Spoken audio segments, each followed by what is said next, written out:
Good morning student, hope you are well and fine. आज हम बात कर रहे हैं सब्जेक्ट कोड 402 सीबीएसई का इंफॉर्मेशन टेक्नोलॉजी। अभी हम लोगों ने डेटाबेस पढ़ा। डेटाबेस में कई सारे कॉन्सेप्ट आपने सीखे। डेटा टाइप्स पढ़ लिए इससे पहले वीडियो में, आप देख सकते हो। अब हम जो पढ़ेंगे how to perform a particular function on a particular table. अगर किसी टेबल पे कुछ हमें परफॉर्म करना है, कोई टास्क परफॉर्म करना है तो कैसे करेंगे। सबसे ज़रूरी जो इम्पोर्टेंट चीज़ होती है वो है सीक्वेंस। हम लोग लिखते हैं एसक्यूएल है बट प्रोनाउंस किया जाता है सीक्वेंस, यानी structured query languages. Query means क्या होता है? Just simple a question.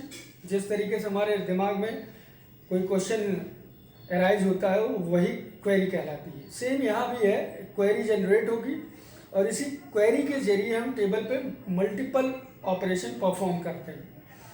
ठीक है, जैसे कि क्रिएट करना, डेटा क्रिएट करना, किसी टेबल में डेटा को ऐड करना, मॉडिफाई करना, ये सारी चीज़ें होती हैं। तो एसक्यूएल का जो कमांड होता है वो कमांड 4 कैटेगरी में बटा हुआ है। 4 कैटेगरी कौन कौन सी होती है वो ध्यान दे लीजिए आप लोग। सबसे पहला जो होता है that is known as DDL. DDL means data definition language. Data definition language. दूसरी होती है second one that is called TCL. TCL means transaction control language. Transaction control language.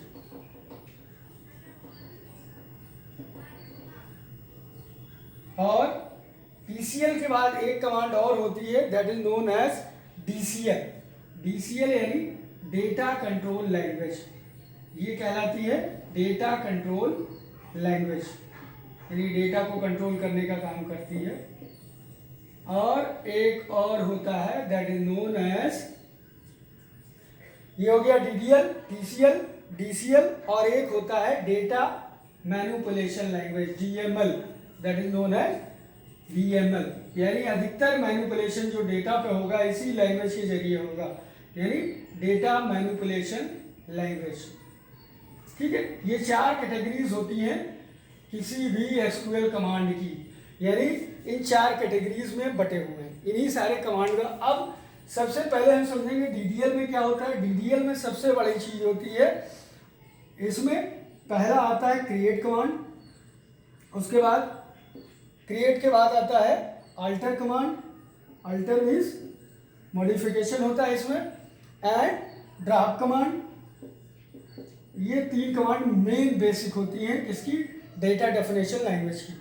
Create, alter and draft command. इसी के साथ साथ इसमें कुछ privilege दी जाती है, जैसे ग्रांट, यानी किसी पर्टिकुलर को कुछ प्रिविलेज प्रोवाइड करना है तो ग्रांट, और उसको वापस लेना रिवोक कहलाता है।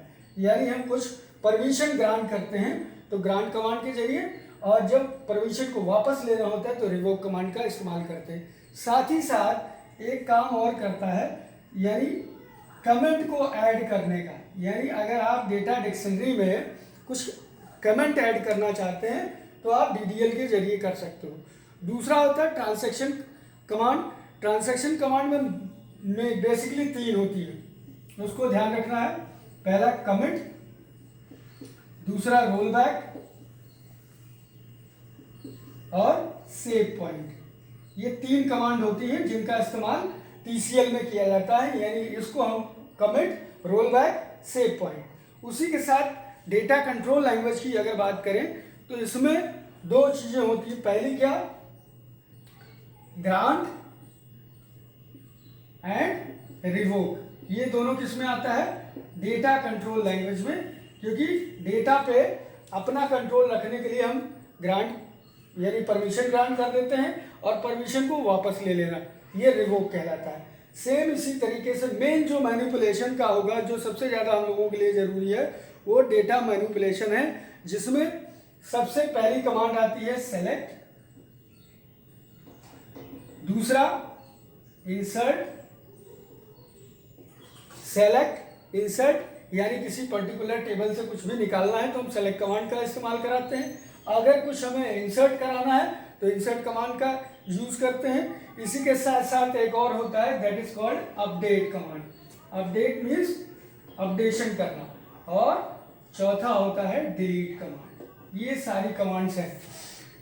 यानी किसी भी स्ट्रक्चर्ड क्वेरी लैंग्वेज की बात करें, एसक्यूएल की बात करें, तो वो 4 मेजर कैटेगरी में डिवाइड हो जाती है इनकी कमांड्स। पहला डीडीएल होता है। डीडीएल मतलब डेटा डेफिनेशन लैंग्वेज, टीसीएल मतलब ट्रांजैक्शन कंट्रोल लैंग्वेज, डीसीएल मतलब data control language, and DML that is known as data manipulation language. इसमें सबसे पहला जो कमांड होता है वो डीडीएल में क्रिएट का, अल्टर का, ड्रॉप का, यानी किसी भी डेटाबेस को अगर क्रिएट करना है तो क्रिएट के जरिए कर सकते हो। अगर कुछ अल्टर करना है या अपडेशन करना है, इन दोनों में अंतर रहेगा, ये ध्यान रखिएगा। अपडेट कमांड और अल्टर कमांड ये पूरे डेटा डिक्शनरी पे काम करता है, और ये अपडेट कमांड जो काम करती है वो सिर्फ डेटा जो अंदर ऑब्जेक्ट है उस पर काम करता है। ठीक है। टीसीएल में comment, roll back, save point, ये 3 बेसिक कमांड होती हैं। उसी के साथ डीसीएल में ग्रांट, रिवोक की परमिशन होती है, और डीएमएल में सेलेक्ट, इंसर्ट, अपडेट, डिलीट। जो हम पढ़ेंगे बेसिकली अपने क्लास 10th में, वो हम पढ़ेंगे सेलेक्ट, इंसर्ट, अपडेट और डिलीट कमांड को। इस पे भी हम कुछ क्वेरीज कैसे क्रिएट करते हैं हम इसको आगे चल के बताएंगे, अभी इस वीडियो में नहीं, लेकिन नेक्स्ट वीडियो में आपको देखने को मिलेगा। तो ये 4 कमांड आपको याद रखनी है सीक्वल की स्ट्रक्चर्ड क्वेरी लैंग्वेजेस, यानी कुछ कमांड्स होती हैं जिनका इस्तेमाल हम अपने डेटा के ऊपर परफॉर्म करने के लिए यूज करते हैं, और ये चारों कमांड्स का ही इस्तेमाल हम डेटा के ऊपर करते हैं। इसी के साथ साथ हम आगे चलते हैं थोड़ा सा। अगर हम बात करें तो कुछ चीज़ें होती हैं मेन डेटाबेस ऑब्जेक्ट की, क्योंकि सारा डेटा स्टोर होता है एक सिंगल फाइल में, और सिंगल फाइल के अंदर ही सारे डेटाबेस ऑब्जेक्ट होते हैं। अब डेटाबेस ऑब्जेक्ट भी 6 कैटेगरी में होते हैं। 6 कैटेगरी कौन कौन सी? पहली होती है टेबल। टेबल यानी it is in the form of row and column, यानी रो और कॉलम के बेसिस पे डेटा स्टोर कराया जाता है, और इसको हम बोलते हैं टेबल। उसी के साथ दूसरी होती है, जो दूसरा ऑब्जेक्ट होता है, that is called queries. Queries मतलब simple queries like that some questions are going to be put in your mind, then you will perform a particular command on a particular table. किसी भी table पे आप perform करते हो, यानी ये queries क्या है? सिंपल कमांड्स हैं जिनका इस्तेमाल करके हम डेटा मैनिपुलेट कराते हैं। उसी के साथ तीसरा होता है फॉर्म्स।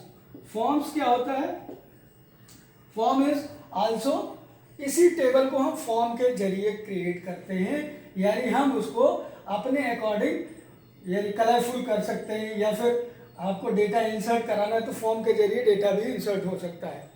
उसी के बाद फोर्थ होता है that is called report. Report का मतलब हुआ, सपोज करिए कई सारे डेटा आपके स्टोर हो चुके हैं टेबल के अंदर, अब आप उसको प्रिंट करना चाहते हैं, तो उसमें ये चौथी कैटेगरी जो डेटाबेस ऑब्जेक्ट की है वो है रिपोर्ट, यानी जनरेट करना, रिपोर्ट को जनरेट करना।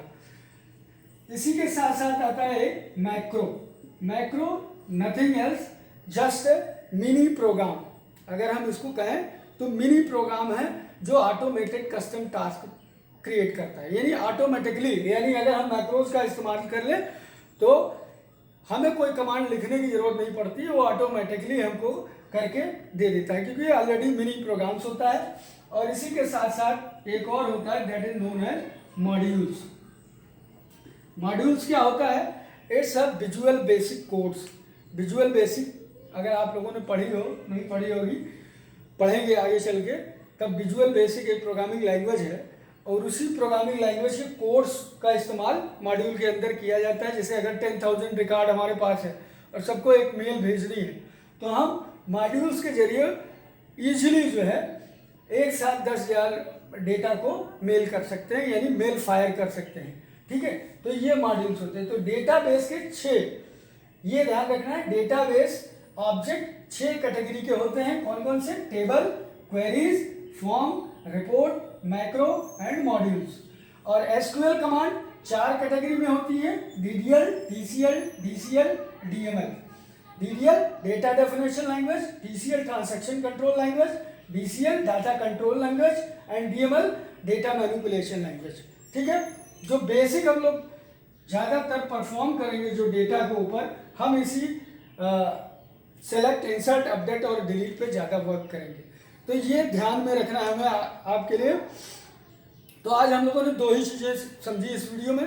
पहला क्या, स्ट्रक्चर्ड क्वेरी लैंग्वेजेस होता क्या है. Structured query language simple, just a command which we will going to perform a particular operation on a table. किसी भी टेबल पे कोई ऑपरेशन परफॉर्म करना होगा तो एसक्यूएल कमांड का इस्तेमाल करते हैं. और एसक्यूएल कमांड कितने टाइप्स की है, 4 टाइप्स की है. DDL, TCL, DCL and DML. ठीक है, ये 4 कैटेगरी हैं. और उसी के साथ डेटाबेस ऑब्जेक्ट यानी जो डेटाबेस है उनमें कौन कौन से हैं, 6 हैं. Table, queries, form, report, macro, modules. ये आपको याद रखना है और यही एग्जाम में पूछा जाएगा. हो सकता है आपसे क्वेश्चन कर लिया जाए कि डिफरेंट टाइप्स के डेटाबेस ऑब्जेक्ट, यानी अगर बड़े क्वेश्चन की बात करें तो उसमें पूछा जा सकता है कि डिफरेंट टाइप्स के डेटाबेस ऑब्जेक्ट्स के बारे में लिखिए. तो आपको क्या करना है, इन 6 के बारे में डिफाइन करना होगा. एसक्यूएल के बारे में पूछा तो आपको इन 4 के बारे में डिफाइन करना होगा. अभी इन पे कुछ टेबल्स आएंगी और उन टेबल्स पे कुछ क्वेश्चंस आंसर होंगे जिनको हमें करना होगा, वो हम नेक्स्ट वीडियो में करेंगे. तो आज के लिए इतना ही करते हैं. Thank you, bye bye, have a nice day.